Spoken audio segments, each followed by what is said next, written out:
Baik, Bapak dan Ibu, rekan-rekan mahasiswa dan juga mahasiswi Interstudi, acara kita akan lanjutkan kembali dengan sambutan dari Wakil Ketua 1 Bidang Akademik, Ibu Diajeng Herika Hermanu, BSBA MIKOM.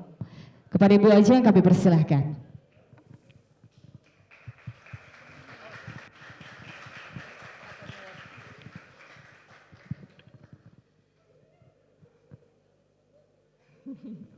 Ini biasa kalau pagi-pagi gini ya, mahasiswa udah ribut ya.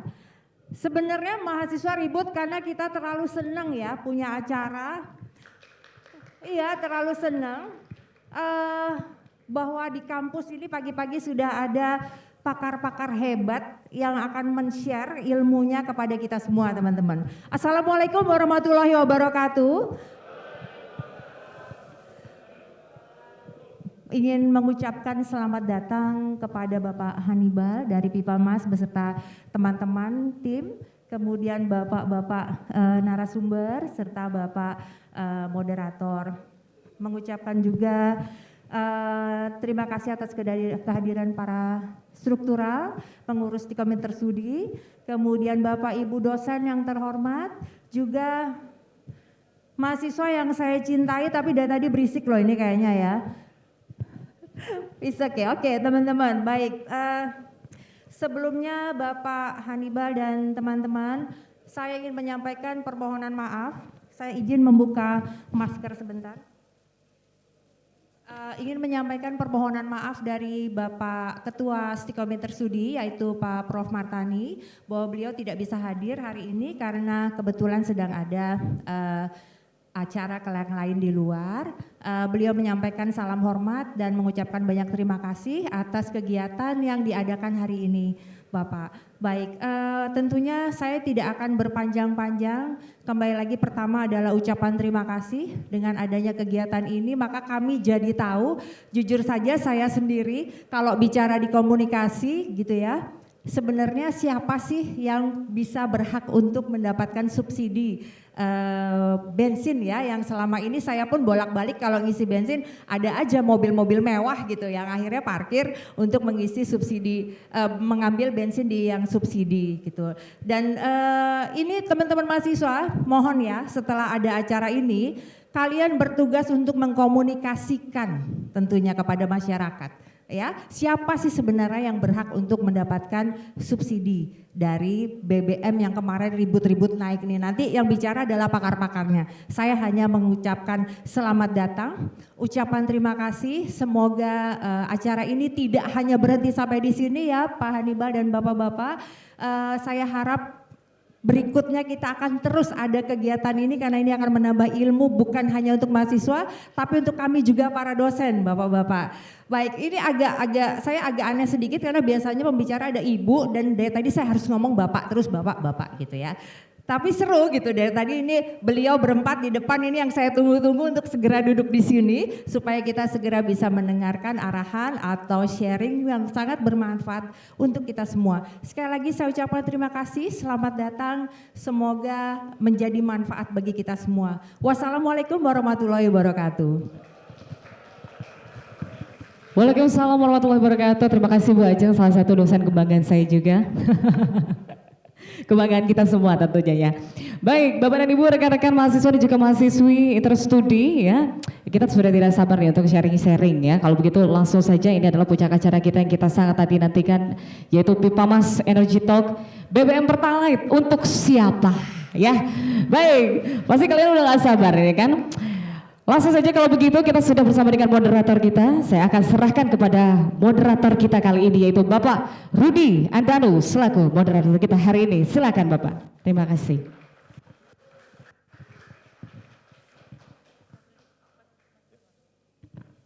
Baik, saya sebelah sini ya. Oke. Mic-nya ada satu. Saya izin duduk ya. Baik. Kalau dulu saya manggil mahasiswa itu kawan-kawan gitu. Karena zaman saya kuliah kebetulan memang zaman yang sedang agak sedikit bergejolak gitu. Dipanggil kawan-kawan itu buat demo gitu ya. Tapi rasanya kalau saya manggil kawan-kawan, saya agak sedikit malu gitu. Ubannya udah agak banyak soalnya Bu sebetulnya. Baik, selamat pagi rekan-rekan semua. Udah sarapan ya? Ada yang sambil sarapan kayaknya gitu. Tapi boleh nggak mungkin lebih bersemangat gitu ya supaya kita bisa memperhatikan diskusi yang barangkali ini agak sedikit kritis gitu. Boleh nanti kalau ada pertanyaan-pertanyaan yang kritis ya. Saya coba sapa lagi. Selamat pagi rekan-rekan. Sekali lagi, selamat pagi. Sip, baik. Terima kasih semangatnya. Di sini selain rekan-rekan mahasiswa juga ada para dosen ya Bu ya. Ada Bapak, Ibu para dosen, terima kasih banyak sudah bersama kami di sini. Kita langsung undang pembicara kita di pagi hari ini, pagi menjelang siang. Yang pertama adalah anggota Dewan Energi Nasional. Saya manggilnya biasanya dengan kata Mas karena dulu terbiasa memanggilnya Mas, tapi kita semuanya nanti akan kita panggil Pak biar sama ya. Pak Satya Yuda, silakan Pak Satya Yuda. Saya silakan duduk di sini. Kemudian ada saya biasanya manggilnya Pak Wawan, tapi sebetulnya namanya Pak Widiawan Prawira Atmaja. Silakan Pak Wawan di sebelah sana. Pak Wawan ini adalah dulu pernah menjadi Gubernur Indonesia untuk OPEC, kemudian juga menjadi staf khusus di Kementerian SDM, kurang lebih itu ya Pak Wawan. Kemudian ada Pak Rizky, silakan Pak Rizky. Pak Rizky udah pada kenal semua ya. Saya izin untuk buka masker juga ini. Saya tenang saja, saya sudah di booster. Baik. Baik. Rekan-rekan, isu soal BBM itu adalah isu yang menjadi concern gitu ya kebanyakan orang karena ini akan sangat berdampak pada semua orang gitu ya. Ada kemarin saya baru dapat satu istilah yang sebetulnya pernah saya dengar juga. Katanya gini, dalam bahasa Indonesianya siapa yang mengontrol makanan itu akan mengontrol manusia. Siapa yang mengontrol energi itu akan mengontrol negara. Betul ya? Itu dalam bahasa Indonesianya kurang lebih gitu ya. Gitu. Nah, BBM ini adalah bagian dari energi gitu. Judul ini memang seolah-olah kita membatasi pada BBM Pertalite untuk siapa. Tapi sebetulnya sangat dibuka ya, kita akan membahas soal BBM secara umum, kemudian juga kemungkinan-kemungkinan apa yang bisa dilakukan soal kalau ada pertanyaan soal EBT dan segala macam dipersilahkan gitu. Nah, apalagi kalau kita bicara soal pasca kenaikan BBM di bulan September, kemudian demonstrasi yang begitu banyak, gitu ya, itu memang harus mungkin dalam tanda kutip patut dimaklumi karena itu memang sangat berdampak pada hajat hidup orang banyak gitu ya. Dan tidak bisa dipungkiri kenaikan harga BBM itu juga menyebabkan walaupun mungkin berdasarkan data BPS tidak terlalu signifikan tapi juga menjadi salah satu sedikit penyumbang inflasi gitu. Nah, artinya kan itu akan menyebabkan harga-harga ya mungkin sedikit naik gitu. Ini di luar konteks bahwa ada faktor-faktor di luar itu ya gitu. Nah, yang menjadi permasalahan kemudian adalah berdasarkan data dari Kemenq, terus BPH Migas dan juga Pertamina yang kalau kita lihat ternyata BBM bersubsidi, kita awali dari sana ya. BBM bersubsidi yakni Pertalite dan Solar itu 80%-nya itu dinikmati oleh masyarakat kaya, oleh orang-orang kaya. Nah, jadi ketika kemarin kita sempat agak sedikit khawatir setelah kenaikan di bulan September, kemudian di bulan Oktober katanya kuota BBM bersubsidi itu sudah habis, sempat ada kekhawatiran bahwa kemungkinan akan ada kenaikan kembali gitu. Tapi ternyata pemerintah mengambil langkah yang berbeda gitu ya. Kuota subsidinya ditambah. Nah, kita pengen tahu sebetulnya gambaran secara umum soal BBM ini seperti apa gitu. Nanti kita akan minta mungkin paparan atau apa namanya penjelasan dari dari Pak Satya Yuda. Beliau adalah Dewan Energi Nasional yang salah satu tugasnya itu juga merancang ya, Mas Satya, merancang soal kebijakan energi nasional kita gitu. Nah kemudian juga nanti Pak Wawan juga bisa menjelaskan secara umum gitu ya, tantangan-tantangan soal energi ini seperti apa sebetulnya ya Pak Wawan, dan juga Pak Rizky juga nanti bisa melihat sebetulnya ada dari sudut komunikasi misalkan bagaimana kebijakan-kebijakan pemerintah ini sebetulnya akan berdampak signifikan juga terhadap kehidupan masyarakat. Nah langsung saja mungkin Mas Satya boleh mic-nya yang itu ya. Oh ya, sebentar. Ini ada satu pengumuman menarik ini. Kasih selamat dulu buat Mas Satya Yuda, ini katanya ulang tahun hari ini. Aduh. Ini selamat ulang tahun Mas Satya. Semoga panjang umur, sehat, tambah sukses gitu ya. Waduh, ini dirayain se-Interstudi ini.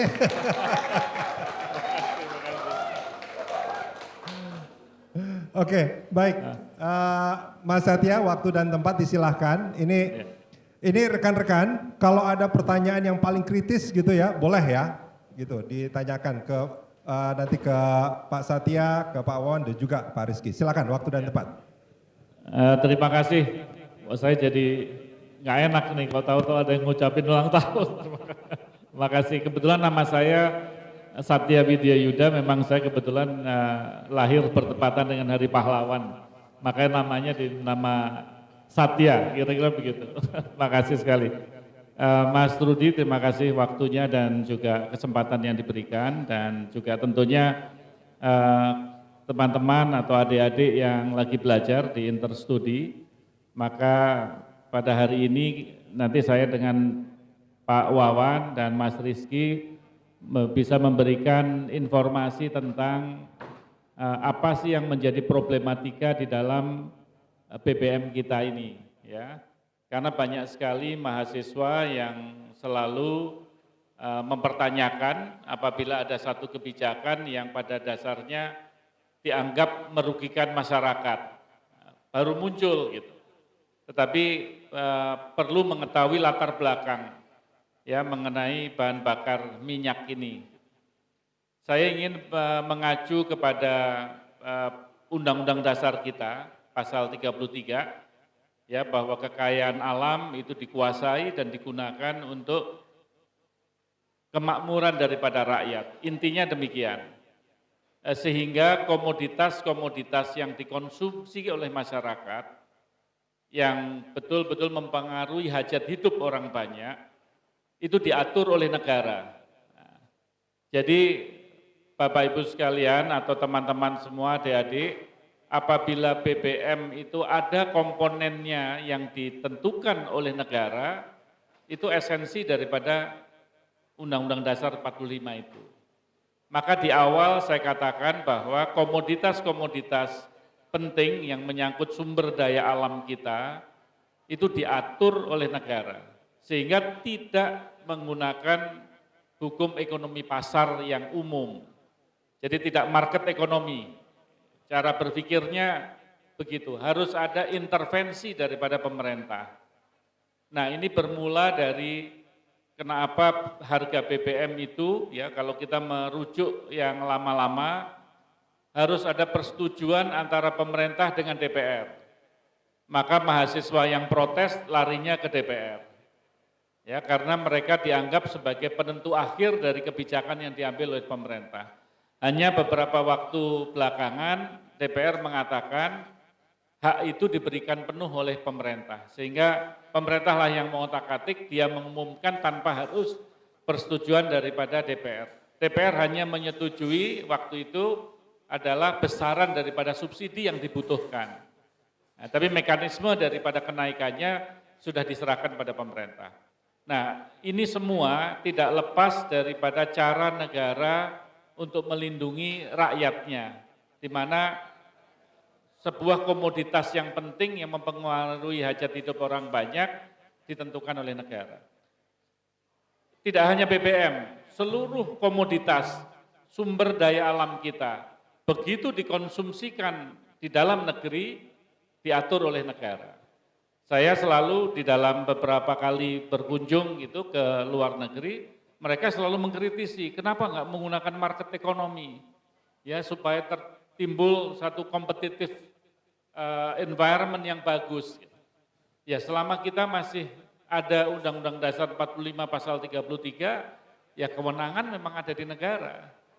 Ya, nah ini yang mesti diperhatikan sebagai dasar yang sangat fundamental.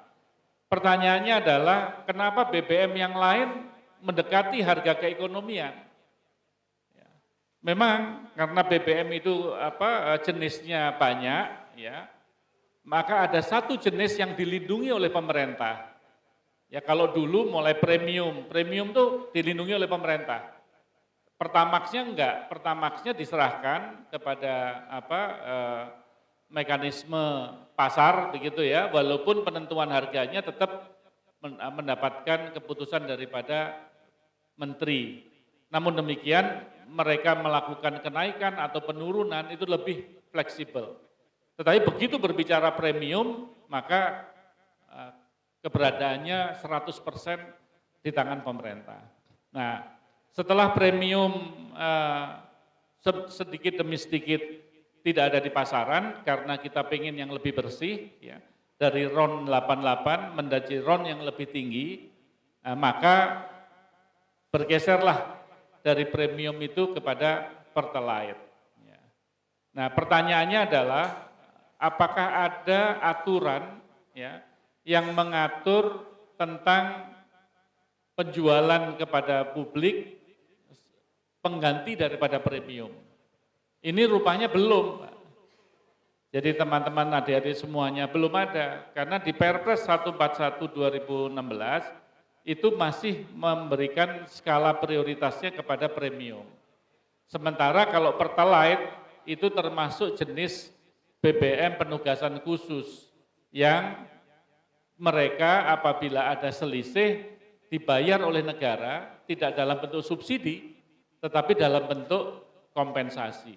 Nah, ini berbeda. Kalau yang premium dia begitu harga minyak dunia tinggi, harga keekonomiannya tinggi, dia di selisihnya dihitung dan dipertanggungjawabkan dalam bentuk subsidi. Yang kompensasi berbeda dengan subsidi. Kompensasi mengkompensasi pemerintah melalui peraturan presiden dan peraturan menteri keuangan untuk memberikan angka kompensasi. Nah, sekarang saya ingin memberikan gambaran kepada adik-adik semua tentang definisi pengelolaan energi kita. Ya.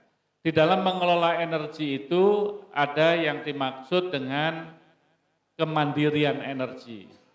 Ya. Ada yang dimaksud dengan ketahanan energi. Ya. Jadi ada kemandirian, ada ketahanan. Nah, kalau kemandirian itu berarti dihasilkan oleh bumi Indonesia dan digunakan sepenuhnya oleh masyarakat Indonesia. Itu mandiri. Apakah Indonesia saat ini mandiri dalam bidang energi? Saya katakan belum, karena produksi yang kita miliki belum mencukupi daripada kebutuhan yang dikonsumsi oleh masyarakat. Maka kalau kita dikatakan khusus untuk BBM kita mandiri, tidak. Energi secara keseluruhan menjadi tidak mandiri. Karena sebagian besar daripada konsumsi BBM kita atau energi kita dan dalam bentuk BBM termasuk LPG di dalamnya masih ada ketergantungan dari luar. Nah, apakah kita tahan? Ya, kalau mandiri sudah hendak, apakah kita tahan secara energi di Indonesia? Alhamdulillah kalau di dalam konteks ketahanan masih masuk kita. Karena di dalam ketahanan itu ada faktor-faktornya yang dipenuhi. Satu adalah ketersediaan pasok atau security of supply. Ya, kalau sudah tidak ada security of supply, tidak ada ketahanan tidak ada jaminan daripada pasokan, pasti rakyat teriak. Pasti teriak. Mau itu listrik, mau itu BBM, mau itu LPG. Alhamdulillah semua mempunyai jaminan pasok. Memang dari beberapa jenis BBM, jaminan pasoknya punya ketahanan masing-masing beda-beda. Misalkan Pertalite itu berapa minggu, ya, atau berapa belas hari. Kalau misalkan solar juga demikian. Nah, tapi ini semuanya dalam konteks adalah negara memberikan jaminan daripada pasokan. Terus yang kedua, faktor kedua adalah ketersediaan infrastruktur. Nah ini komponen daripada ketahanan energi. Tersedia tidak infrastrukturnya? Ya kalau udah sampai kepada pengguna dan bisa diterima dengan baik, berarti ada infrastruktur penunjangnya.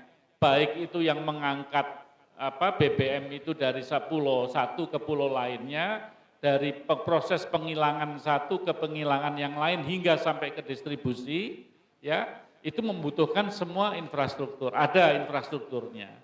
Lantas faktor yang ketiga adalah daya beli daripada masyarakat. Nah, kira-kira ada nggak daya beli daripada masyarakat?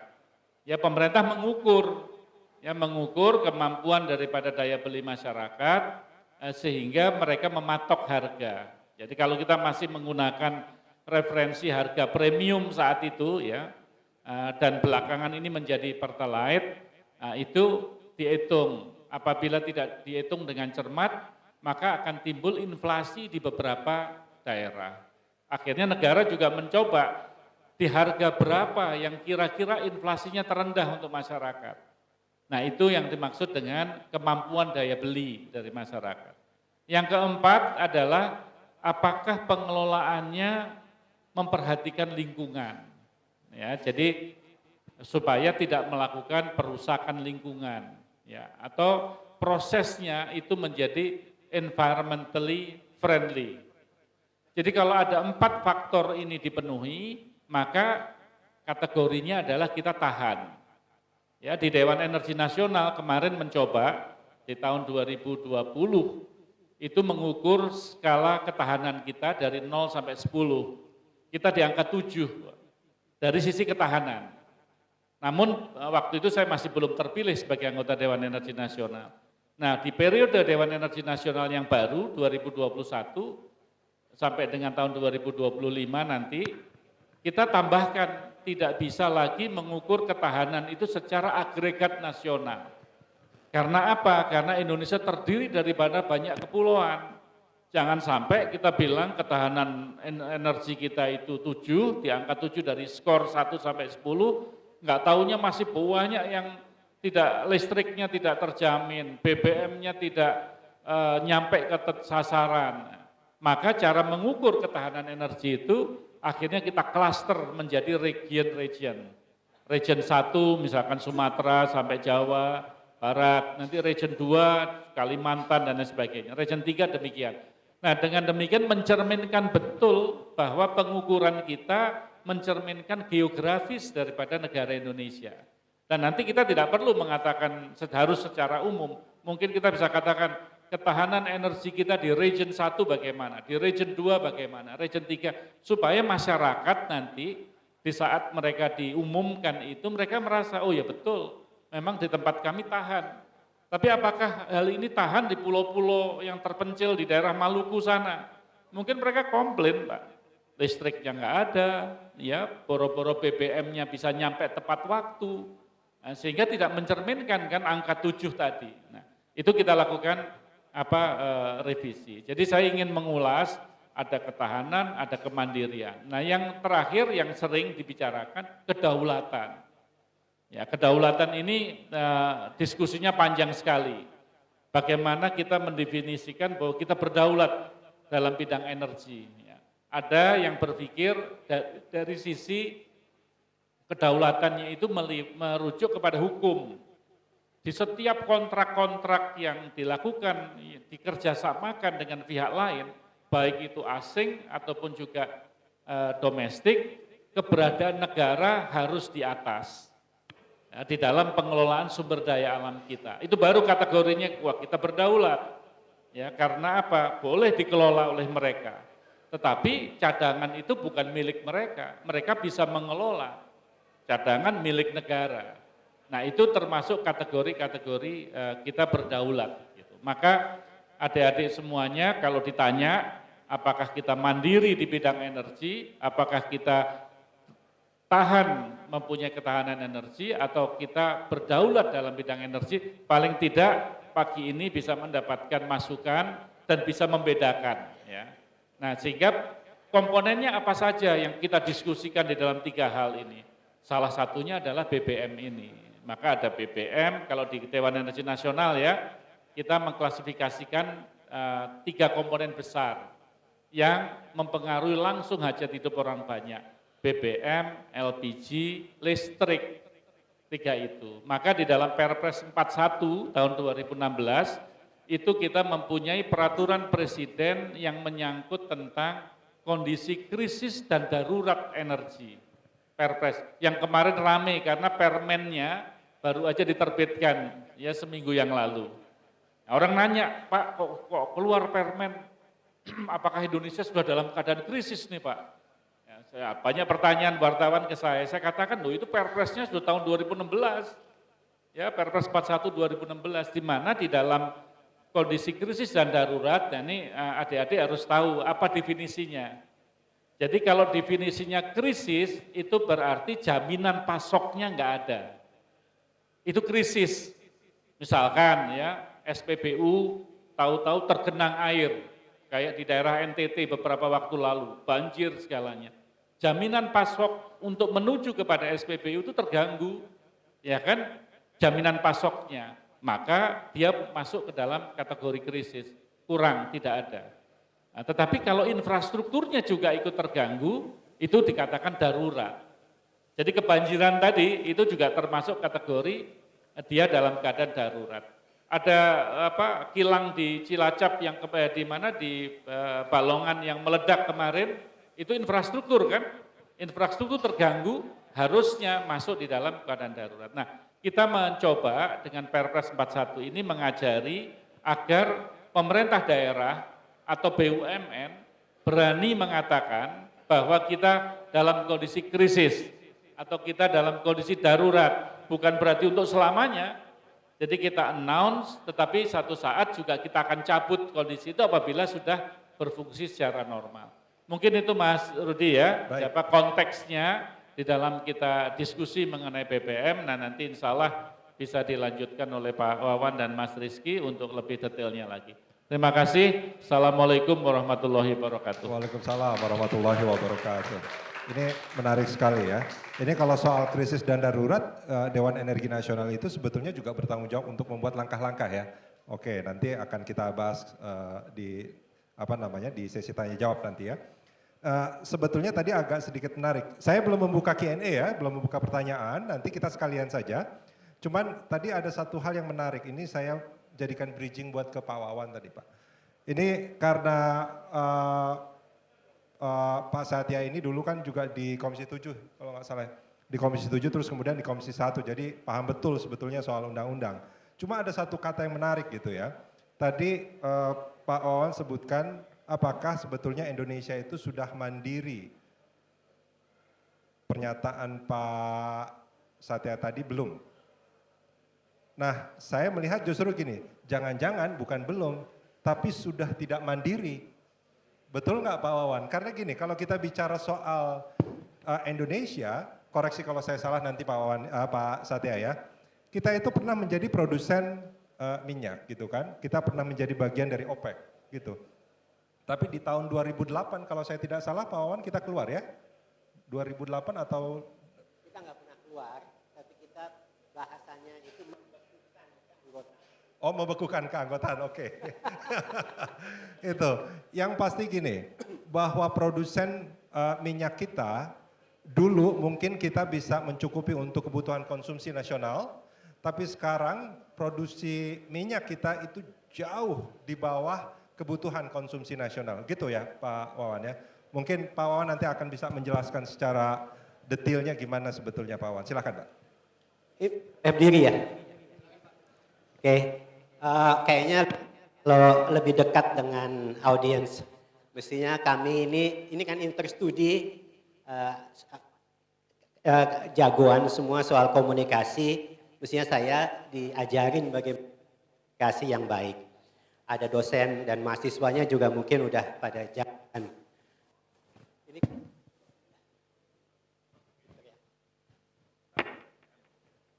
nah ini. Oke, saya coba sedikit, kalau kita berkomunikasi biasanya itu harus ada sedikit pengertian yang sama. Kita punya pandangan tentang sesuatu, teman-teman yang diajak berkomunikasi punya pandangan tertentu. Kita mulai dari yang gampang-gampang dulu, kita bicara Pertalite. Kita tahu harganya berapa sih Pertalite kalau kita beli? Per liter? 10.000, oke. Sekarang yang agak susah harga minyak mentah sekarang harganya naik turun. Gara-gara perang Rusia Ukraina harganya naik tapi sekarang udah agak turun. Kira-kira berapa sih harga minyak mentah per barrel? Tadi kita Rp10.000 per liter. Ini orang energi itu senangnya bikin komplikasi yang nggak perlu. Ya, jadi harga 10.000 per liter, harga minyak mentah, kalau dijual kita beli minyak mentah, dan biasanya ada referensi terhadap minyak mentah tertentu, biasanya kita pakai yang namanya Brent. Brent itu diproduksi di daerah Eropa sana gitu ya, dan kita mengacu karena apa? Karena harganya komoditas itu diperdagangkan di bursa yang likuiditasnya besar, sehingga terjadi suatu keseimbangan dalam bentuk supply demand. Teman-teman jangan lupa ya, untuk berkomunikasi kita perlu sedikit pengetahuan tentang teknis, tentang ekonomi, tentang supply demand apapun juga, dan bagaimana kondisi yang kita perlu tahu secara umum lah, ini pengetahuan umum. Jadi harga sekarang kira-kira $90 per barrel. Dari $90 per barrel kalau jadi rupiah per liter gimana? Mestinya gampang ya. 1 barrel ke liter 1,59. Kebetulan sekarang kurs itu kurang lebih sama kan, 15,65 sekian gitu ya. Jadi kalau anggap aja sih. Jadi sebenarnya kalau dianggap gitu harga per liter itu kalau kita bilang $90 per barrel, ya 9.000 per liternya. Masih lebih murah ya dari Pertalite, betul kan? Lah itu kan minyak mentah. Minyak mentah jadi BBM itu masuk ke namanya pengolahan. Minyak mentahnya tentu saja dibawa ada transportasi, nanti diolah, ada biaya pengolahan, jadi BBM. Dari BBM itu kita konsumsi. Sekarang konsumsi Pertalite di Indonesia kira-kira berapa? Ini juga nggak susah-susah amat. Tahun lalu sebelum angkanya disesuaikan itu 23 juta kiloliter. Banyak ya. 23 juta kiloliter Pak Rudi tahu. Koreksi kalau saya salah. Koreksi kuotanya menjadi 29 juta kiloliter untuk tahun 2002. 29 juta kiloliter itu kurang lebih sama dengan 500.000 barrel per hari. Tadi ya kita suka bikin jelimet gitu ya. 500 barrel per hari. Kenapa 500 barrel per hari? Langsung ke pertanyaannya Pak Rudi tadi. Produksi Indonesia minyak mentahnya berapa? Kita memproduksi minyak mentah saat ini sekitar 600 saja ribu barrel per hari. Udah mau habis nih, cuma pakai buat Pertalite habis. Padahal kan BBM itu ada jet fuel, after yang buat pesawat terbang. Ada yang solar ya, atau bisa kita biasa diesel atau gasoil yang buat truk-truk itu, gitu ya. Terus ada buat nanti LPG, yang lain-lain yang belum kita hitung itu semua. Jadi konsumsi Pertalite saja sudah 500.000 barrel per hari, sementara produksi kita, hulu kita itu hanya 600.000 barrel per hari. Total konsumsi BBM kita, termasuk Pertalite di dalamnya, itu 1,5 juta, teman-teman. Ini ballpark figures ya. Untuk kita pakai ballpark figures saja. 1,5 juta barrel per hari konsumsi BBM. Pertalite-nya sepertiganya. Sepertiga konsumsi BBM kita itu Pertalite, makanya kenapa mungkin dipakai Pertalite. Oke? Kalau kita konsumsi 1,5 juta, produksi cuma 600, berarti kan kita harus mendatangkan yang 900 lagi secara neto. Betul ya? Nah, kita mengimpor baik minyak mentah maupun BBM-nya.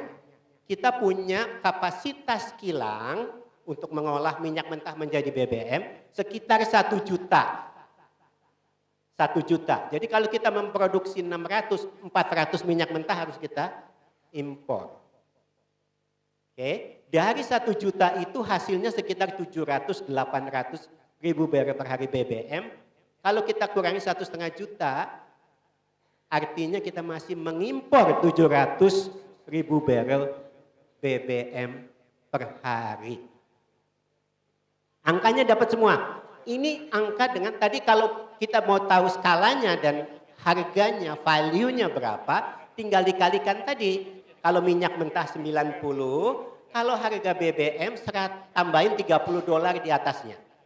Untuk yang solar, tambahin $20 untuk BBM. Jadi $110 per barrel harga kalau kita beli BBM, gasolin, untuk jadi Pertalite yang kita konsumsi. Belum pajak, belum transportasi. Kita bisa hitung semua dapat angkanya. Kita bayar berapa tadi? 10.000. Padahal mungkin biaya keekonomian, Atia udah bilang keekonomiannya berapa. Gampang kita lihat harganya, kita lihat aja harga Pertamax. Harga Pertamax berapa misalnya? Katakanlah 14.500. Apa udah betul itu harganya segitu? Gampang kita lihat lagi Shell jual berapa, BP, AKR jual berapa. Karena mereka nggak mungkin melakukan menjual secara rugi. Nggak ada yang mengcover mereka. Pertamina bisa menjual secara rugi karena nanti akan dibayarkan oleh pemerintah, Kementerian Keuangan. Jadi kalau harga 10.000 itu belum mencapai ke harga keekonomi harusnya, berarti somebody will have to pay. Somebody itu siapa? Kementerian Keuangan, dan itu adanya di mana? Di APBN. APBN berapa angkanya? Pendapatan kita dari pajak-pajak, tolong ini Pak ya ahlinya, itu sekitar 200.000 triliun. 200.000, betul ya Pak? 200.000 triliun itu pendapatan dari pajak. Pinjaman sekitar 50, artinya kita itu, 2.500 triliun. 2.500 triliun pendapatan pajak kita. 2.500 triliun berarti APBN-nya sekitar 3.000 triliun. 3.000 triliun teman-teman. Ya, 3.000 triliun itu APBN. Kita dapetin 2.000 dari pajak, 500 dari PNBP, non pajak. Sisanya berapa kalau ada 500 ya itu nanti yang namanya deficit spending yang kita pembiayaan namanya. Bahasa populernya buat teman-teman mahasiswa hutang. Hutang ya, hutang. Oke, dapat angka-angka itu. Sekarang kalau ditanya tadi kan harganya kan ada beda. Subsidi itu berapa? Di anggaran APBN 2022 yang kemarin diperbaiki, jumlah subsidinya adalah 502 triliun untuk banyak energi subsidi. Jadi bukan hanya sekedar Pertalite, ada LPG, ada juga tarif listrik yang disubsidi. Oke, jadi somebody will have to pay itu beneran. Nah 500 triliun dari pendapatan 2.000 pajak itu kan 1/4 Bapak Ibu. Pertanyaannya adalah rela nggak kita kalau angka tersebut dipakai untuk mensubsidi BBM. Kenapa? Ya boleh-boleh aja, itu kan keputusan ya, keputusan politik dan akan. Tapi kan artinya ada 500 triliun, betul ya, 500 triliun yang tidak bisa dipakai untuk membuat infrastruktur, tidak bisa dipakai untuk kesehatan, untuk bikin sekolah, bikin jalan raya dan sebagainya dan seterusnya. Kenapa kemarin pemerintah menaikkan harga? Karena menganggap ini terlalu besar. Dinaikkan aja udah sampai 500. Bahkan mungkin nanti di akhirnya 650. Karena di anggaran APBN 2022 sebelumnya itu hanya dianggarkan sekitar sepertiganya. Sekitar 140 triliunan. Nah, dengan konteks itu kan apakah benar sih cara kita mensubsidi itu? Kalau saya punya anak masih kecil, dia mau minum, mau beli aqua. Yang saya kasih adalah uang untuk beli. Bukan bilang bahwa tolong harganya diturunin dong supaya anak saya bisa beli. Betul ya? Kalau saya punya mahasiswa, anaknya udah mahasiswa, ya sama juga. Kalau mahasiswanya udah lulus, ya otomatis dia bisa cari kerja untuk bisa beli kebutuhannya. Nah, sekarang kalau kita lihat tadi pertanyaannya adalah apakah yang make itu? Nah, yang make itu kan rumah tangga. Rumah tangga Indonesia bisa kita bagi menjadi 10, di mana 40 yang terbawah itu harusnya bisa disubsidi. Betul ya? Disubsidi. Nah, kalau kita mensubsidi harga, yang disubsidi itu kan bukan 40% yang terbawah. Betul ya? Tapi ya 100%-nya itu karena tidak ada larangan orang untuk membeli. Teman-teman misalnya punya mobil apapun, nggak boleh beli Pertalite. Nggak ada tuh. Nggak ada aturan yang bilang bahwa seorang tidak boleh beli Pertalite. Jadi semua orang beli Pertalite, nggak ada yang menyalahi aturan. Kalau SPBU ya harus jual sekian. Tapi subsidinya kan harus ada yang bayar. Betul ya? Nah, konteks seperti ini, kalau tadi 40% itu kita coba lokalisasi, itu konsumsinya kecil. Otomatis yang nggak sampai 502 triliun tadi. Tapi apakah kita bisa merubah aturan tersebut? Aturannya sampai sekarang nggak ada. Paling kesadaran, saya punya mobil keluaran tahun 217 ke atas, yang mestinya oktan yang harus dikeluarkan adalah 92. 92 itu Pertamax. Mau jangan pakai Pertalite. Kesadaran itu yang tidak mudah untuk kita mintakan. Karena orang kan punya budget ya. Mungkin orang bilang, kalau saya beli Pertamax, saya nggak bisa beli rokok. Bandingannya rokok jahat banget gitu ya. Tapi itu adalah yang ada dan itu realita yang kita hadapi. Nah, kalau sudah bicara begitu, mudah-mudahan Pak Rudi saya menjawab tadi ya bahwa kita butuh 1,5 juta, kita cuma produksi 600.000 barrel per hari, artinya kita harus mendatangkan impor itu datangnya pakai dolarnya harus datang dari sesuatu tempat gitu ya, berarti perdagangan kita harus surplus, dan kalau misalnya kita mensubsidi sesuatu itu harus ada yang bayar. Yang bayar itu Kementerian Keuangan melalui APBN yang angkanya 500 triliun tadi di APBN 2022 dari pendapatan yang hanya sekitar 2.000 triliun. Artinya pendapatan kita dipakai untuk mensubsidi energi. Sebagian besar adalah untuk Pertalite.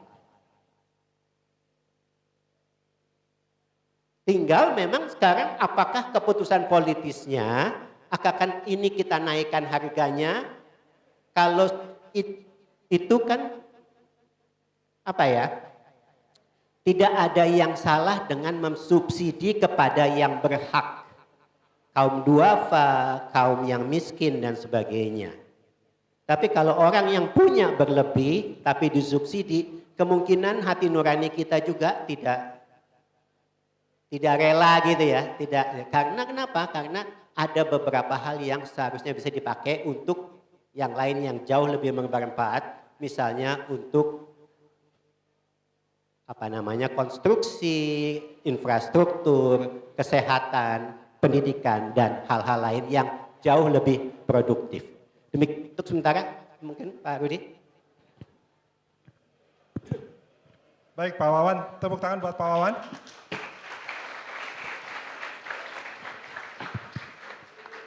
Ini ada satu hal poin penting di akhir sebetulnya tadi saya coba tangkap Pak Wawan. Negara mengeluarkan subsidi begitu besar. Kemudian kalau berdasarkan undang-undang energi, koreksi kalau saya salah nanti Pak Satya, undang-undang energi itu kan sebetulnya jelas bahwa subsidi itu untuk orang miskin, gitu. Tapi ternyata subsidi yang ditaruh di BBM, terutama Pertalite, gitu, datanya itu yang mengkonsumsi, artinya yang menerima subsidinya kebanyakan adalah orang-orang kaya.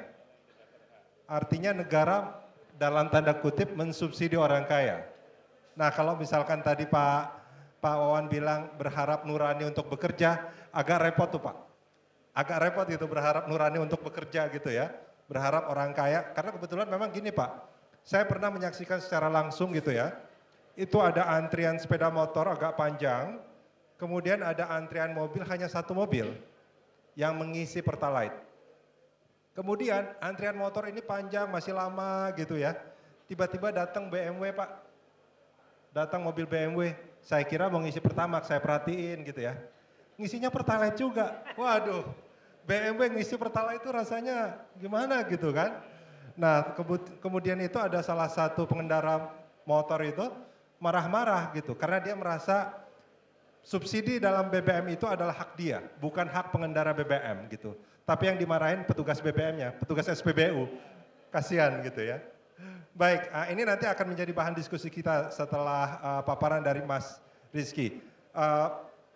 Pak Rizky, cuman ada satu hal yang menarik tadi disampaikan sama Pak Wawan juga yang mungkin bisa dijadikan bahasan ya. Undang-undang yang membatasi atau mengatur BBM bersubsidi, terutama Pertalite, itu belum ada ya Pak ya? Belum ada. Perpres 191 belum mencakup itu ya? Belum disempurnakan. Artinya memang ada upaya untuk menyempurnakan. Oke. Baik, meskipun katanya revisinya katanya sudah sedang berjalan gitu ya. Nah, tapi kita melihat misalkan pada akhirnya pemerintah menaikkan harga BBM, kemudian karena boleh kalau saya sebut ini subsidi yang belum tepat sasaran Pak Wawan? Tidak tepat sasaran ya. Nah ini terus kemudian menyebabkan masyarakat, boleh saya sebut juga agak bergejolak, sempat ada demonstrasi dan segala macam. Nah ini gimana Pak Rizky melihatnya dari sudut komunikasi dari kebijakan pemerintah ini? Cek, baik, bismillahirrahmanirrahim, assalamualaikum warahmatullahi wabarakatuh. Mohon izin Pak Wawan, Pak Satya, Mas Rudi, teman-teman interstudi semua, tadi Mas Wawan tanyakan mengenai undang-undang sebenarnya yang memang belum ada ya. Cuman saya akan masuk bicara dari sisi komunikasinya. Jadi Mas Rudi, saya mungkin akan bahas 3 poin penting aja. Yang pertama itu adalah bagaimana komunikasi yang pemerintah lakukan pada saat membuat kebijakan itu kepada publik. Yang kedua itu adalah implikasi dari kebijakan tersebut. Sampai yang ketiga adalah bagaimana implementasi serta konsistensi dan kira-kira mungkin ada pandangan sedikit mengenai solusi ya. Solusi, karena kan yang namanya sebuah kebijakan publik ya pasti ada tujuan tadi. Yang kedua pasti ada namanya kebijakan itu berpengaruh terhadap kebijakan-kebijakan yang lain. Nah yang pertama sebenarnya yang pengen saya ceritakan tadi dari poin yang pertama adalah mengenai komunikasi tadi. Yang pertama, mungkin teman-teman di sini juga tahu bahwa sangat-sangat mendadak ya. Pemerintah mengumumkan tiba-tiba dari 7.600 menjadi 10.000 gitu loh. Meskipun tadi Pak Wan bilang analogikan dari hitung-hitungan misalkan 90 barrel dolar per barrel bisa kayak gitu. Itu prosesnya masih mentah. Itu 9.000. Bagaimana proses-proses apalagi kita tahu Indonesia juga masih mengimpor bahan bakunya gitu loh. Nah, itu yang saya lihat juga dari awal mulai dari sisi kebijakan itu komunikasinya kurang baik yang pertama. Jadi mendadak tadi. Yang kedua, momentum. Momentum adalah gini, kita tahu masyarakat Indonesia sekarang 2020 ke 2022 dihantam yang namanya COVID-19. Iya kan? Jadi ekonomi belum merata, maksudnya pertumbuhan gitu ya, banyak yang masih susah mencari pekerjaan dan lain-lain. Itu yang mungkin bisa jadi indikatornya harusnya gitu loh. Di samping kita lihat juga bagaimana ya daya beli masyarakat terhadap kebutuhan-kebutuhan yang lain. Kita tahu selain memang kebutuhan meningkat, ekonomi yang masih kurang bagus, otomatis yang tadi saya bilang ada implikasi kan nantinya gitu loh. Nah, di samping juga bagaimana pemerintah menurut saya belum punya PR yang baik, Mas Rudi. Jadi PR yang baik itu gini, pada saat informasi disampaikan, harusnya informasi itu menjadi informasi yang firm, dipahami oleh kita semua. Tapi kan pada saat disampaikan bahwa BBM itu naik, masyarakat kan hanya dikasih tahu bahwa ini membebankan negara. Tadi sudah dibilang bahwa negara punya beban 500 triliun. 177 triliun itu dari beban BBM dan juga LPG ya Pak ya. Sisanya itu ratusan triliun itu adalah untuk beban listrik, beban-beban yang lainnya gitu loh. Nah, itu yang mungkin kita harus jelaskan ke masyarakat apa. Karena kalau bahasa pemerintah belum tentu dipahami sebuah masyarakat gitu loh. Nah, makanya bagaimana komunikasi ini harus diperbaiki saran saya sih dari sisi public relation-nya. Di samping juga pemerintah harus menjelaskan juga ke masyarakat bagaimana sih ini membebankan negara tadi, bagaimana ini ternyata mempengaruhi tadi dari 2.500 APBN itu ternyata 500 triliunnya buat subsidi tadi gitu loh. Nah, itu yang mungkin belum terjelaskan dengan baik. Makanya saya lihat pemerintah memang ya pertama terburu-buru dalam menyampaikan itu. Apalagi tadi Pak Satya bilang bahwa sekarang DPR itu nggak bisa tuh tawar-menawar semuanya dari pemerintah. DPR hanya menyusun kira-kira ini subsidinya pas nggak, kompensasinya tuh sesuai nggak gitu loh. Nah, itu yang mungkin yang pertama. Nah, yang kedua implikasi. Nah, ini yang mungkin sama-sama kita rasakan termasuk saya juga ya. Jadi dari 7.600 ke 10.000, oke lah. Kalau yang naik motor dari bensinnya seminggu 50 cuma 60.000 naik gitu ya. Yang naik mobil mungkin dari 250.000 naik 350.000 mungkin seminggu. Kalau jalurnya rumah kantor, kantor rumah gitu ya mungkin gitu loh. Nah, tapi ada yang namanya kebijakan publik itu mempengaruhi hal-hal yang lain juga. Bahwa kebijakan ini mempengaruhi juga hal yang lain gitu loh. Kebijakan ini berpengaruh terhadap kebijakan yang lain. Kenapa? Implikasinya yang kalau saya lihat yang pertama adalah dari sisi tadi. Makan di warteg yang 10.000 pakai telur, ya sekarang 15.000 kan, mungkin lebih gitu loh. Terus juga mungkin kalau kita sekarang mau makan di restoran ya, pajaknya segala harganya juga naik. Hal-hal yang lain itu tuh yang kita lihat. Termasuk juga sekarang kalau kita lihat, kalau kita melakukan kegiatan-kegiatan di luar, makan, terus tadi di tempat hiburan dan lain-lain, termasuk juga bagaimana kita menikmati sarana-sarana yang lainnya juga akan naik kan semuanya gitu loh. Nah, di samping juga Pak Satya tadi sudah bilang juga bahwa sebenarnya negara itu harusnya ya menjadi mengelola sebuah sumber daya alam tadi demi apa? Kemakmuran masyarakat gitu ya. Pengelolaan. Nah, berarti highlight saya di sini adalah ada yang salah dari cara pengelolaannya. Iya enggak? Kenapa? Karena kalau pengelolaannya benar, otomatis negara nggak berpikir bahwa ini menjadi beban negara. Tapi negara berpikir juga menjadi beban masyarakat nggak? Kan itu jadi pertanyaan juga. Jadi jangan berpikir bahwa negara ini dikelola untuk siapa ya, untuk masyarakat gitu loh. Nah, maksud saya adalah bahwa kalau memang negara merasa punya beban dari 500 triliun tersebut terhadap subsidi dan kompensasi tadi, nah saya berpikir bahwa negara juga harus berpikir bagaimana cari solusi juga yang untuk tidak membebankan masyarakat juga gitu loh. Itu dari yang kedua, Mas Rudi. Nah, yang ketiga mengenai implementasi. Kita tahu ya, pada saat BBM naik, orang tuh kocar-kacir untuk isi BBM. Padahal sebenarnya kalau motor 3 liter, besoknya juga isinya 10.000 gitu ya. Terus juga orang berlomba-lomba untuk bahwa memang ini nggak pas nih. Terus kita dipaksa ya untuk ngisi yang namanya My Pertamina kan. Ya nggak, di awal-awal tuh kan disuruh kalau ngisi BBM khususnya mobil, ya itu kita harus pakai My Pertamina, apalagi mobilnya yang di atas 1.500 cc ya Pak, apa 2.500 Pak? 1.500 cc.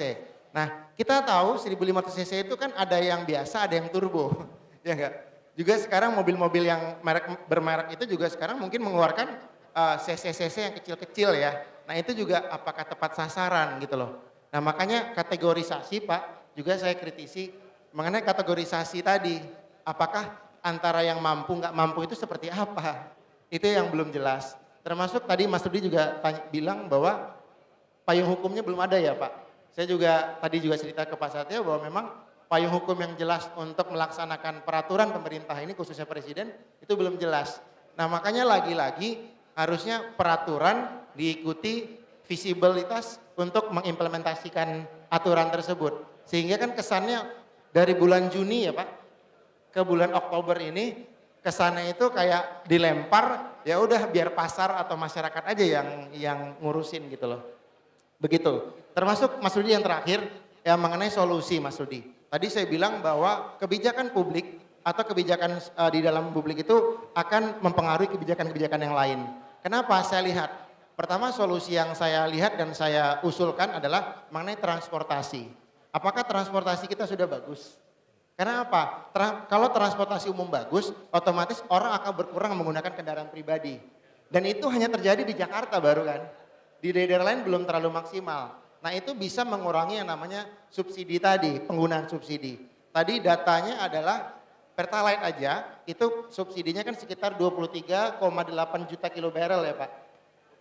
23 ya, 29 juta kiloliter gitu. Yang sudah terpakai di bulan Juni apa Juli dari datanya Pak Sate itu adalah 14, sekian juta kiloliter ya Pak ya. 19 ya. Nah itu aja ya di bulan Agustus 19 juta, di bulan Juni Juli itu 14 juta waktu itu kalau nggak salah. Nah itu yang kita lihat bahwa itu bisa mengurangi juga Mas Rudi. Ya nggak? Jadi kalau transportasinya bagus, terus masyarakat terinformasi mengenai apa namanya, sekarang ada namanya penggunaan listrik, mobil listrik ya, motor listrik dan lain-lain, industri menggunakan energi terbarukan seperti itu ya. Nah itu juga bisa menjadi salah satu solusi. Cuman kan itu berproses semuanya, nggak mungkin bisa langsung. Di samping juga Mas Rudi tadi, kita juga udah cerita mengenai bagaimana ya kita kekurangan yang namanya pengolahan bahan mentahnya menjadi siap pakai tadi. Nah itu mungkin dari zaman Pak Harto udah direncanakan. Nah mungkin itu dari 3 aspek yang mungkin saya akan angkat, baik dari proses dari komunikasi kepada masyarakat, implikasi dari kebijakan publik itu, sampai implementasi serta konsistensi dan solusi tadi Mas. Mungkin itu dulu Mas. Oke, baik Mas Rizky, terima kasih. Tepuk tangan buat Mas Rizky. Ini ada satu hal yang menarik, ketika keputusan kenaikan harga BBM di bulan September tanggal 3, itu kalau nggak salah hari Sabtu ya. Hari Sabtu itu jam 2 lebih sedikit, kebetulan saya mau ngisi BBM. Saya masih, masih harganya belum berubah ternyata. Terus ternyata yang di belakang saya, jamnya sudah berubah. Marah-marah dia. Marah-marah, karena memang kenaikannya luar biasa, itu kan sampai 30%-an ya. Jadi memang berdampak. Saya jadi ingat gini, karena tadi Pak Rizky bicara soal implikasi. Dan itu juga menyambung apa yang disampaikan sama Pak Wawan sebelumnya ya. Bayangkan kalau misalkan distribusi BBM ini, BBM bersubsidi ini, subsidinya secara terbuka seperti itu, sehingga 40% tadi kalau saya tidak salah tadi yang disebut, 40% masyarakat bawah kita, iya dia bisa menerima, tapi yang 60% di atasnya juga turut menikmati, artinya subsidinya itu juga menjadi luar biasa. Padahal sebetulnya angkanya itu untuk subsidi dan kompensasi luar biasa ya, ada sekitar 500 triliun kalau saya tidak salah. 502 triliun itu bukan angka yang sedikit. Nah, ini contoh sederhana soal implikasi. Ini bukan kejadian yang sekarang, tapi ini peristiwa di mana saya dulu kuliah gitu ya. Saya pernah merasakan pada awal kuliah itu makan nasi rames dengan ayam itu harganya masih sekitar 750 sampai 900 rupiah. Saya lulus harganya udah 3.000. Artinya sudah ada berapa kali lipat itu kan, dari harga 750 sampai 900 ke angka 3.000, itu kan ada inflasi yang cukup besar gitu ya. Memang penyebabnya bukan hanya karena kenaikan harga, ada faktor-faktor lain, tapi ini adalah gambaran umum jika memang kenaikan harga BBM itu tidak dikendalikan oleh pemerintah. Kurang lebih kayak gitu ya, karena itu akan menjadi salah satu penyebab. Oke, ini kita akan buka sesi tanya jawab. Mbak Vivi mungkin kita akan buka sesi tanya jawab kepada teman-teman, rekan-rekan. Jika ada pertanyaan, silahkan. Mungkin 2 atau 3 pertanyaan dulu ya. 3 pertanyaan dulu. Oke, baik. Terima kasih moderator kita Bapak Rudi. Baik, teman-teman, rekan-rekan mahasiswa dan juga mahasiswa interstudi ya. Seperti yang sudah dijelaskan tadi mengenai sharing kali ini. Teman-teman ada yang mau tanya? Boleh bertanya? Boleh, silakan.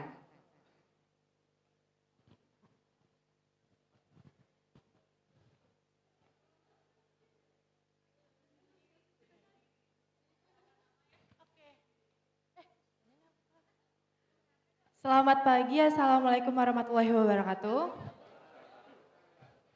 Perkenalkan, nama saya Miranti, saya dari Komunikasi Bisnis Angkatan 2020, saya ingin bertanya Pak.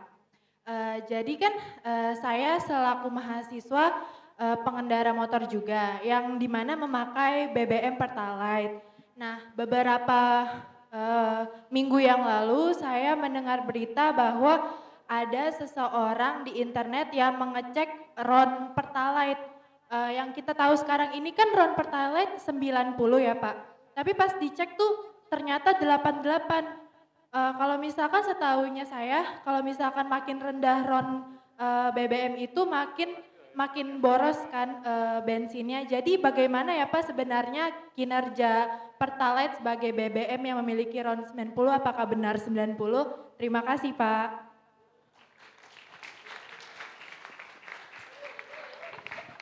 Bapak izin kita ke pertanyaan selanjutnya, berarti ditampung dulu Pak ya, nanti dijawabnya sekalian ya. Oke, rekan-rekan mahasiswa-mahasiswi ada yang masih mau bertanya lagi? Satu lagi kita buka, oke siap.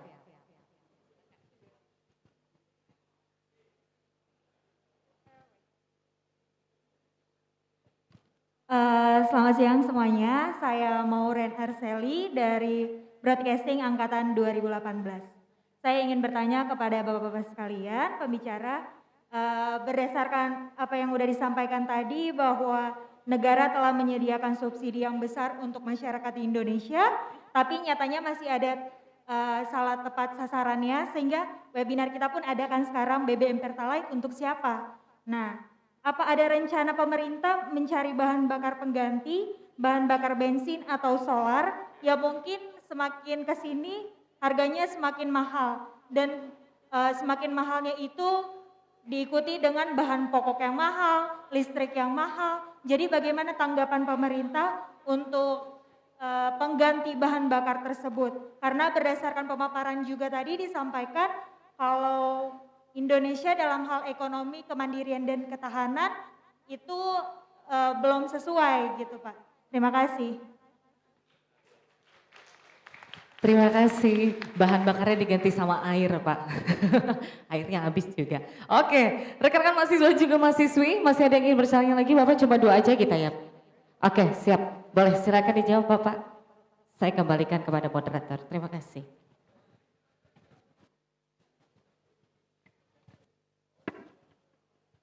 Mungkin saya dulu ya, biar kelihatan.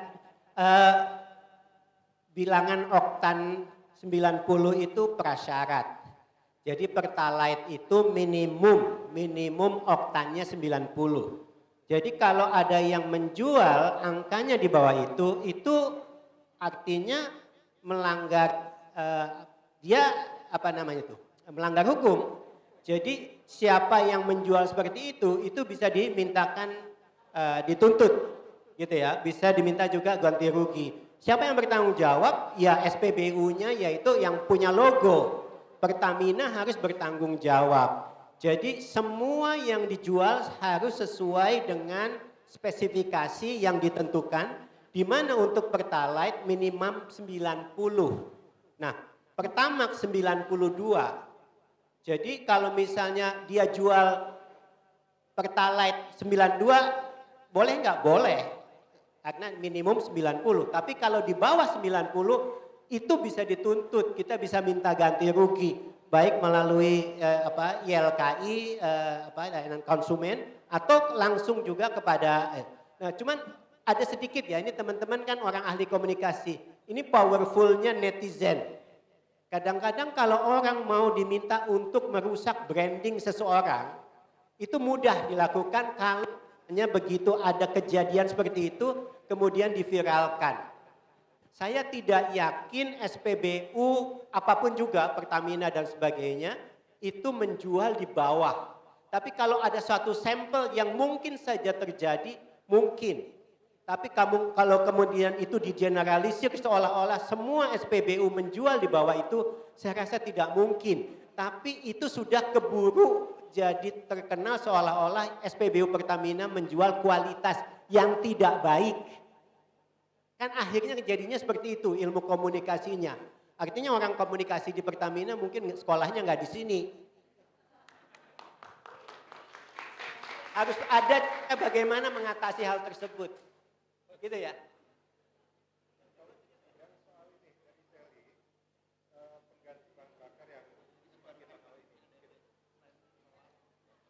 Oke, kan BBM itu harganya naik turun gitu ya. Kalau ditanya pada saat sekarang di mana harganya tinggi sekali, saya kok setuju pemerintah ya ambil absorb gitu ya. Jadi jangan harga itu dibebaskan disampaikan ke konsumen gitu ya. Tapi pada saat harga turun, lupa harga itu disesuaikan. Kita suka lupa seolah-olah harga itu selalu rendah. Padahal suatu saat harga tinggi. Jadi pada saat harga tinggi boleh diabsorb oleh pemerintah. Tapi pada saat harganya tidak tinggi, masyarakat dimintakan untuk membayar sesuai dengan harganya. Pada saat di mana tidak akan terlalu mengaruhi inflasi dan sebagainya tadi, Pak Rudi. Cuman pada saat kondisi daya beli lemah, kena pandemi dan sebagainya, ekonominya lagi turun gitu ya, takut inflasi tinggi dan sebagainya, itu tidak apa-apa disubsidi, tapi hal itu harusnya pada kondisi yang sementara.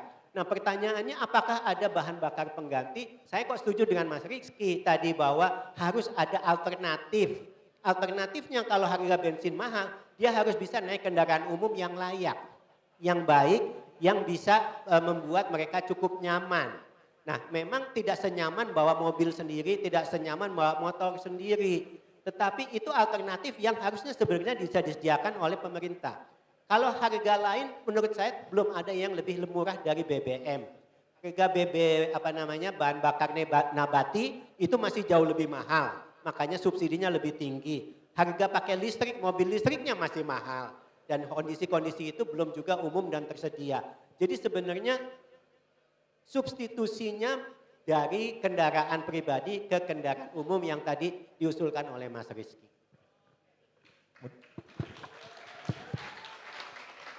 Silakan. Oke, saya tambahkan sedikit mengenai apa yang tadi ada diumumkan atau diviralkan jenis bahan bakar Pertalite yang RON-nya di bawah tadi ya.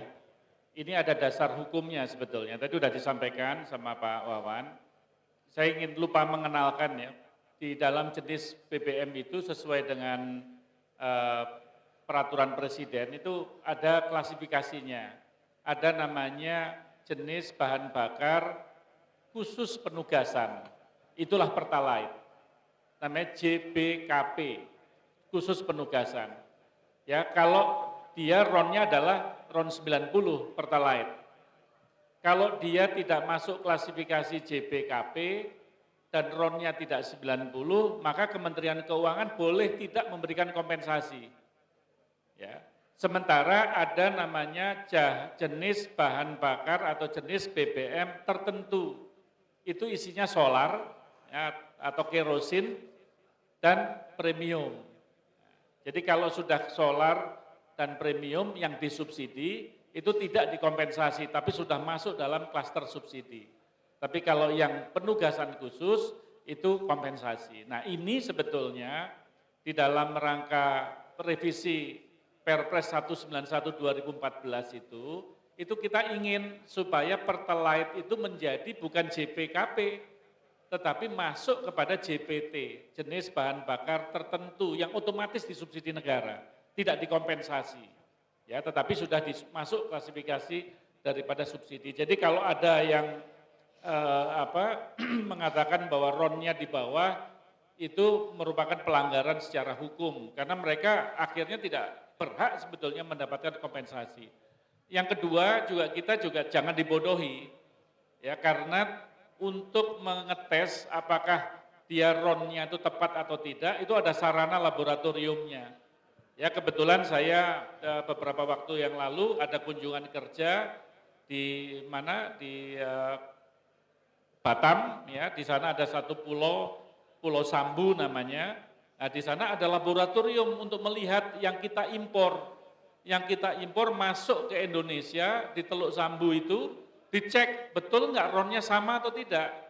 Karena yang kita khawatirkan ada orang yang tidak bertanggung jawab, dia ngeklaimnya RON-nya 90, tapi sejatinya 88 atau bahkan dioplos. Yang akhirnya RON-nya di bawah, itu cara dia cari untung. Maka kita menyambut niat baik daripada masyarakat untuk mengetes. Bisa juga mungkin di Lemigas ya kalau nggak salah, coba diteskan di sana, dites betul atau tidak. Karena ini supaya publik kita juga terlindungi. Itu yang pertama. Yang kedua mengenai pengganti. Ya. Kita ingat bahwa Presiden itu instruksinya jelas-jelas betul bahwa komponen impor kita yang membuat neraca transaksi berjalan kita itu defisit negatif itu adalah BBM dan crude. Jadi maksudnya yang bahan bakar yang jadi, yang sudah jadi tinggal didistribusikan atau yang bahan bakar mentahnya. Ya tadi dikatakan bahwa konsumsi kita lebih daripada produksi, berarti impor menjadi faktor yang cukup dominan. Nah, beliau mengatakan tolong Dewan Energi Nasional membuat namanya Grand Strategi Nasional, GSN, yang sudah kita sampaikan kepada Bapak Presiden. Gimana caranya mengurangi impor ini? Ya kita mengatakan sebetulnya kalau pemerintah berani menjalankan konversi daripada BBM ke BBG, ke gas, maka itu sudah menekan impor luar biasa. Karena bahan bakar gas yang dipakai untuk kendaraan, itu komponen impornya bisa dikatakan nol. Ini berbeda dengan LPG. Ya, kalau LPG itu bukan metana gasnya, propana. Kalau methane itu dipakai bisa untuk kendaraan yang rata-rata sebagian besar gasnya produksi dalam negeri. Tetapi ya, kalau kita berbicara gas harus ada infrastruktur. Berarti apa? Harus ada SPBG yang jumlahnya juga tidak boleh sedikit sepanjang jalan sampai ke mana saja. Kalau di Jawa dulu waktu saya masih di DPR saya sudah minta kepada Menteri SDM tolong bikinkan peta jalan Jawa sampai Bali untuk BBG. Sehingga orang pada waktu mengkonversi BBM ke BBG dia nyaman. Ya, dia bisa diganti di tengah jalan dan dia bisa mengisi. Itu setara liternya dibandingkan dengan BBM lebih murah BBG. Ya setara liternya.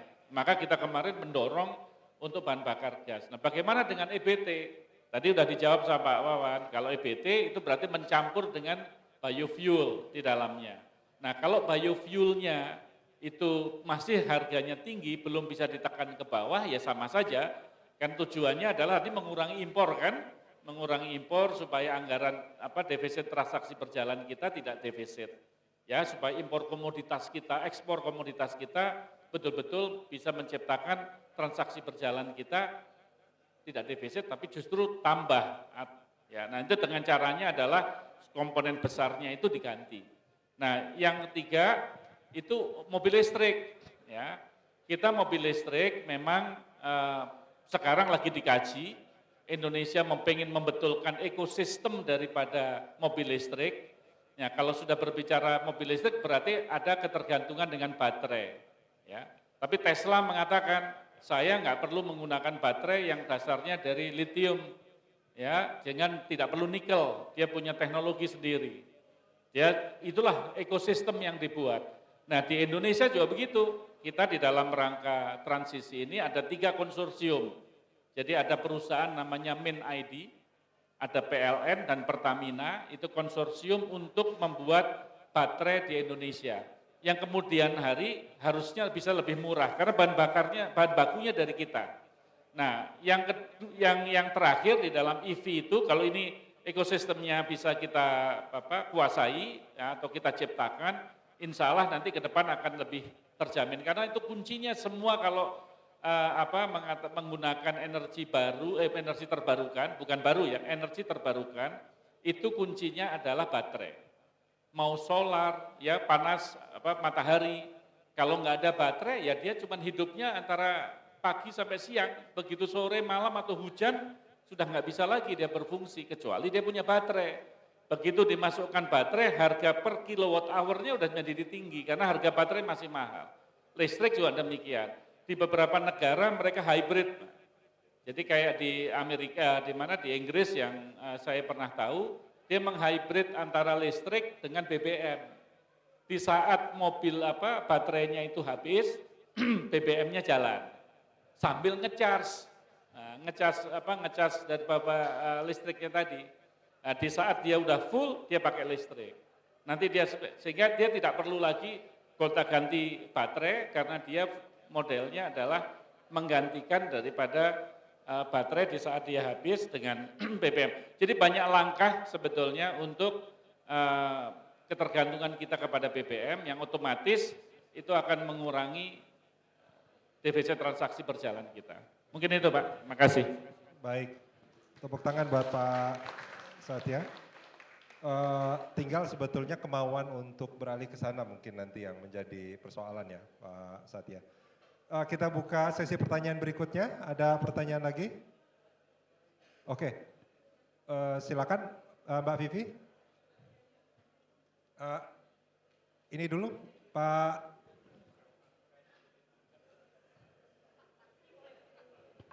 Siap, silakan Pak. Makasih Pak. Saya Sofyan, staf pengajar di sini Pak. Tadi ungkapan dari Pak Wawan saya tertarik ketika Pak Wawan pernah antri BBM, naik motor, tiba-tiba ada BMW masuk. Ternyata dia isinya full misalkan seperti itu.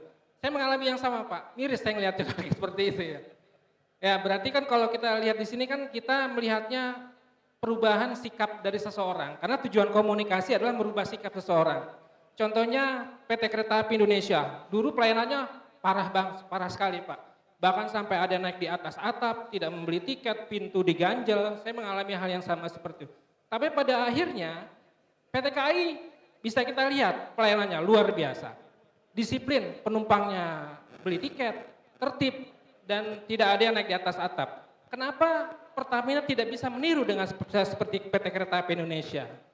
Kalau kita lihat, Pertamina ini dalam penerapannya ini masih setengah-setengah Pak. Pemerintah memberikan kebijakan, tapi Pertamina tidak memberikan tindakan disiplin terhadap si pengguna BBM. Kalau seandainya prakteknya di setiap pom bensin misalkan, di setiap pompa bensin yang untuk mobil tidak diberikan selang untuk Pertalite, mungkin ini bisa terjawab dengan BBM Pertalite untuk siapa. Jadi kalau selang Pertalite itu hanya untuk sepeda motor. Di sini, jadi di sini dibutuhkan ketegasan, edukasi terhadap pengguna, mungkin dengan komunikasi, entah itu persuasi atau kampanye, seperti itu Pak. Jadi di sini butuhnya adalah ketegasan dan komunikasi yang baik untuk terhadap konsumen pengguna. Saya kira itu Pak. Terima kasih.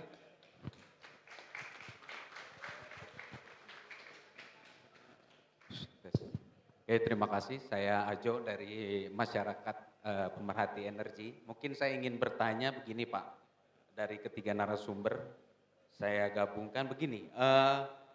Tadi Pak Satya menyoal soal ketahanan energi yang mungkin akan sulit kalau kita lihat secara agregat nasional karena faktor geografis ini. Jadi per region. Kemudian tadi dari Pak Widiawan, hitung-hitungannya udah jelas sebenarnya untuk yang subsidi saja ke harga keekonomiannya belum sampai, begitu loh. Kemudian tadi Mas Rizky, soal komunikasi sama dengan penanya sebelumnya, soal komunikasi, pemerintah itu komunikasinya seperti apa ketika menelurkan kebijakan? Mengklaim hadir, tetapi dari segi komunikasinya masyarakat kok kayaknya ketinggalan gitu, nggak mengerti. Nah ini terkait soal ini Pak. Distribusi BBM ke daerah 3T, begitu loh. Itu kan bukan perkara mudah dengan kondisi geografis kita. Sementara pemerintah menjamin pasokan itu ke daerah terluar, terpencil, terdepan, bahkan dengan satu harga. Nah, hal-hal ini kan tidak diketahui, agak miss di masyarakat. Masyarakat tahunya kompetitor Pertamina lebih murah, RON kualitasnya Pertamina lebih rendah, itu bolak-balik di situ. Dan itu rata-rata kita di Jabodetabek, di Pulau Jawa. Sementara saudara-saudara kita di luar mungkin sudah sangat bersyukur dengan menikmati adanya pasokan BBM. Nah mungkin bapak-bapak dari Dewan Energi, Pak Widiawan sebagai mantan gubernur di OPEC, apa sih yang sudah dilakukan pemerintah dan masih kurang untuk tadi komunikasi itu, kata Mas Rizky. Ini kan sebenarnya yang dilakukan sudah banyak, tapi banyak yang tidak diketahui. Begitu Pak, terima kasih.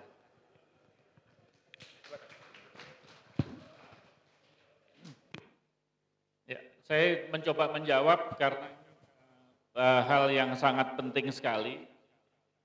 Timbulnya demonstrasi mahasiswa ya, yang saya saksikan dan saya bertemu dengan ketua BEM, beberapa BEM ya, di Jakarta, pengalaman saya sebelumnya, itu memang menunjukkan bahwa pola pikir yang sudah di frame sedemikian rupa tidak mau mendengarkan yang lain. Nah ini sebetulnya forum yang bagus untuk teman-teman mahasiswa, tolong betul-betul disadari ya bahwasannya usaha daripada negara untuk memberikan subsidi itu tidak main-main gitu.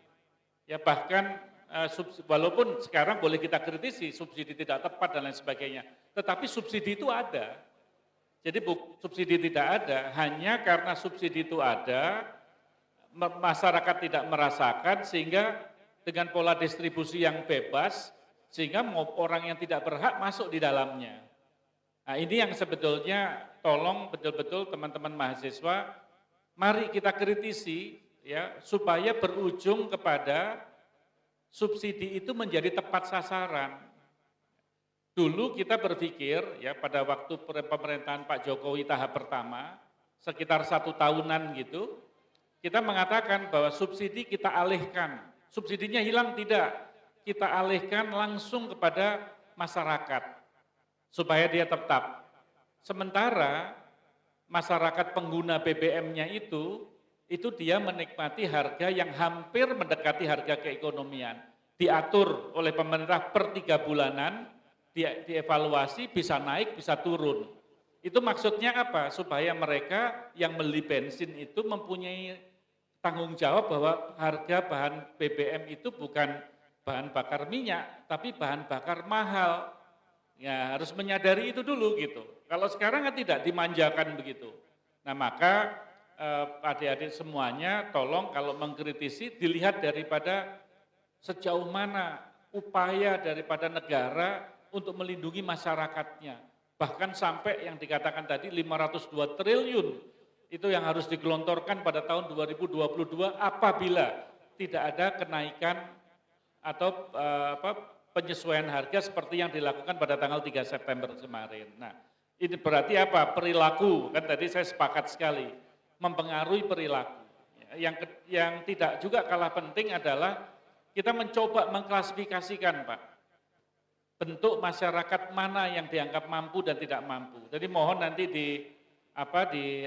ditahan sebentar karena lagi dievaluasi, nanti My Pertamina itu hadir ya, sehingga ada pembatasan-pembatasan yang namanya Pertalite tidak lagi ke penugasan khusus tapi sudah masuk ke jenis bahan bakar tertentu, itu udah bagus tuh. Terus nanti diatur juga siapa yang berhak membeli. Ya, maka ada kalau di draft kebetulan saya ada di email saya, dia menyebutkan yang tadinya kemarin misalkan transportasi itu hanya sampai transportasi darat. Nah, sekarang kita masukkan transportasi udara dan laut. Ya, nanti diklasifikasi yang udara apa, yang laut bagaimana. Terus berapa GT kapal yang berhak menikmati BBM yang disubsidi tadi. Nah, ini nanti diatur. Tujuannya apa? Perpres 191 2014 ini supaya orang tidak berantem di SPBU. Ya, kalau sekarang ini dia My Pertamina dia masuk, habis itu kita sudah diklasifikasikan katakan di bawah 2000 cc itu boleh menggunakan Pertalite. Di My Pertamina sudah jalan, tapi orang yang kritis dia bilang, loh kok enak aja Pak, apa aturannya mana? Oh ini aturannya ada nih peraturan Pertamina. Wah lemah sekali. Karena ini menyangkut masalah masyarakat. Harus dilindungi oleh peraturan yang lebih tinggi. Nah maka kita lagi godok perpresnya ya, supaya nanti lebih terklasifikasi dengan baik. Sehingga apabila sistem tadi itu diterapkan di masyarakat dia punya perlindungan. Ya, ada perlindungan diri bahwasanya dia termasuk klasifikasi yang berhak. Nah kalau yang menyangkut mengenai nozzle tadi Pak, itu juga ide yang bagus tuh sebetulnya, tetapi harus ada kerjasama dengan manufacturer ini Pak. Jadi misalkan nanti peraturannya 2000 cc ke atas tidak boleh Pertalite, tetapi nozzle-nya pun itu tidak bisa masuk apabila dia membeli Pertalite, karena nozzle-nya beda. Nah yang sekarang sudah dilakukan kan sepeda motor, ya kan belum mobil, dan nanti kita kerjasama dengan manufacturer, untuk supaya mereka kesal. Itu menjadi tools juga. Ya, dulu pernah ada ide diwarnai. Jadi kalau misalkan orang beli premium itu warnanya orange misalnya. Kalau dia beli Pertalite warnanya agak kehijauan. Itu juga dulu pernah dicoba menjadi sarana agar orang tidak ngoplos, Pak. Karena yang kita khawatirkan adalah Pertamina yang di pinggir jalan itu orang-orang melakukan atau mencari uang dengan cara seperti itu, ternyata itu dioplos sama dia. Dia mengatakan bahwasanya ini Pertamax Pak, atau ini Pertalite gitu. Padahal itu oplosan. Nah kalau ada warnanya kan kelihatan antara oplosan atau tidak. Itu juga menjadi salah satu sarana. Jadi banyak sekali opsi. Tetapi yang paling penting bottom line-nya adalah kita harus berani memulai Pak. Jadi kalau tadi pertanyaannya bagaimana membedakan antara orang yang layak disubsidi dengan tidak disubsidi, itu sudah masalah bangsa Pak.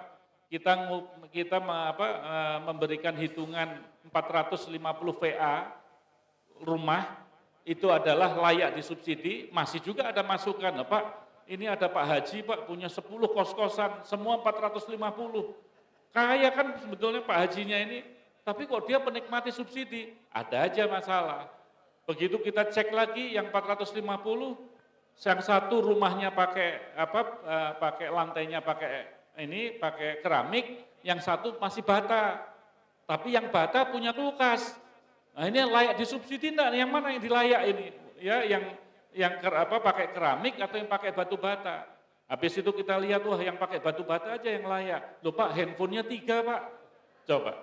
Enggak selesai-selesai gitu. Maka ini kita harus berani. Jadi nanti mohon dukungannya teman-teman mahasiswa, kalau memang sudah mengklasifikasi, tolong diingat, ini niat pemerintah untuk melindungi masyarakatnya. Kalau masyarakatnya ngakali, ya jangan disalahkan pemerintahnya. Ini namanya kecerdikan masyarakat untuk ngakali pemerintah. Tapi paling tidak, ya yang bisa dipetik pada pagi hari ini, tolong disadari setiap liter yang kita beli, itu masih ada uang subsidinya. Bahkan tadi disampaikan sama Pak Wawan kan, justru yang sekarang Pertalite saja, ya dan juga Pertamax bahkan, itu masih belum harga keekonomian. Nah siapa yang nanggung ini? Pertamina, ya kan? Pertamina otomatis keuangan daripada Pertamina juga terpengaruh. Apakah itu selisih nanti bisa dikompensasikan? Ya harus masuk dulu di perpresnya, masuk ke JPKP atau masuk ke JPT. Ya, untuk supaya bisa diberikan kompensasi atau subsidi. Jadi rumit, tetapi kita harus berani memulai. KTP dulu kebayang kan, KTP itu orang bisa pindah-pindah. Hari ini KTP udah satu, Pak. Pindah rumah udah nggak rumit. Kita tinggal lapor, terbitkan KTP, sudah langsung jalan. Ya, kita punya pajak, nomor pajak itu juga sekarang sudah langsung koneksi kepada KTP. Kebayang dulu? Nggak kebayang. Tapi terjadi hari ini. Nah, kita harapkan ke depan akan sistemnya akan lebih baik lagi. Makasih. Pak Wawan, silakan. Sedikit aja.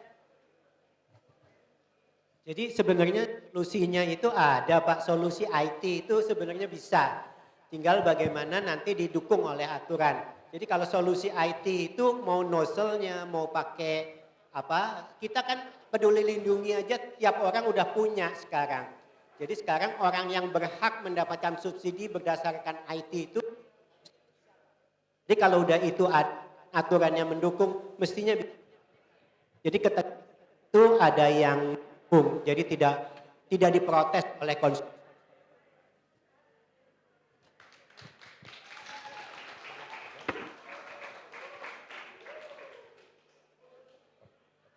Pak Rizky, silakan. Tadi ada pertanyaan juga itu sebetulnya banyak yang dilakukan Pertamina dan pemerintah sebetulnya, termasuk soal distribusi sampai ke daerah 3T. Ya. Tapi kok ini kayaknya kurang tersampaikan juga ke publik atau publik kurang begitu aware dengan itu. Gimana? Baik, terima kasih. Tadi dari pemerhati energi ya Pak ya. Nah, memang benar Pak Rudi, ya tadi kita bagaimana pemerintah kan tadi punya niat baik. Terus juga bagaimana subsidi, kompensasi segala sudah dilakukan oleh pemerintah. Setiap tetesan bensin yang kita gunakan Pertalite tadi itu ada subsidi loh gitu loh di situ. Nah, terus juga tadi contoh-contoh seperti yang Pak Satya juga bilang mengenai iktp, mengenai bagaimana proses kita waktu itu menggunakan Pak, sebelum satu lagi tadi mengenai ini ya, listrik, misalkan pajak dan lain-lain. Itu kan sebenarnya ada proses di dalamnya. Nah, makanya salah satunya kita bisa dukung pemerintah dengan cara itu. Nah, perihal yang 3T tadi Pak, memang tadi bagaimana kombinasi atau kolaborasi pemerintah pusat dan daerah beserta Pertamina tadi harus memang satu suara Pak. Kalau dulu kita ingat zamannya Pak Harto ada penerangan ya Pak. Nah, itu satu pintu informasinya. Sehingga apapun yang keluar ya memang dari situ aja gitu loh. Nah, itu mungkin salah satu solusi Pak yang kita bisa usulkan ke pemerintah untuk bagaimana informasi-informasi itu ya satu pintu aja. Karena jujur Pak Luhut ngomong A gitu ya. Nah, terus Pertamina ngomong B, ini ngomong C gitu. Yang terbaru saya baru baca Pak Luhut juga bilang mengenai pembangkit listrik batu bara itu nggak ada lagi. Diganti ke EBT misalkan seperti itu. Nah, itu sebenarnya siapa yang berhak ngomong? Siapa yang berhak untuk kasih informasi? Sehingga masyarakat itu tahu.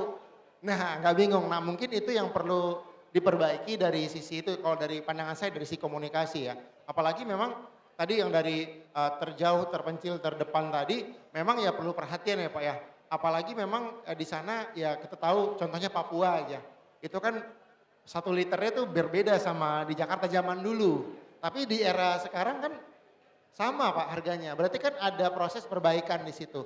Nah, tinggal bagaimana tadi hal-hal baik tadi itu kita komunikasikan sehingga jadi satu pemahaman yang sama Pak sama masyarakat. Mungkin itu Pak. Oke, dari saya. Baik, tepuk tangan buat Pak Rizky. Ini kalau tadi Pak Rizky bilang kalau bisa pemerintah itu punya satu pintu untuk menyampaikan komunikasinya ya. Nah, artinya orang yang akan mengkomunikasikan ini paling tidak punya kemampuan komunikasi yang cukup ya Pak Rizky ya? Iya benar Pak, karena memang dalam proses komunikasi publik, dalam hal penyampaian kebijakan publik itu sendiri, memang perlu yang pertama tadi trust Pak. Iya. Trust tadi yang pertama. Yang kedua, momentum saat menyampaikannya. Okay. Sama siapa yang menyampaikannya betul, Pak. Betul, itu penting juga. Betul. Gitu. Jadi kalau ada yang menyebut EAT atau IT ya, expert, terus authority sama trustworthy gitu sebetulnya. Nah, jadi orang yang menyampaikan penerangan itu harus punya kemampuan komunikasi dan kalau bisa itu sekolahnya di interstudi. Baik,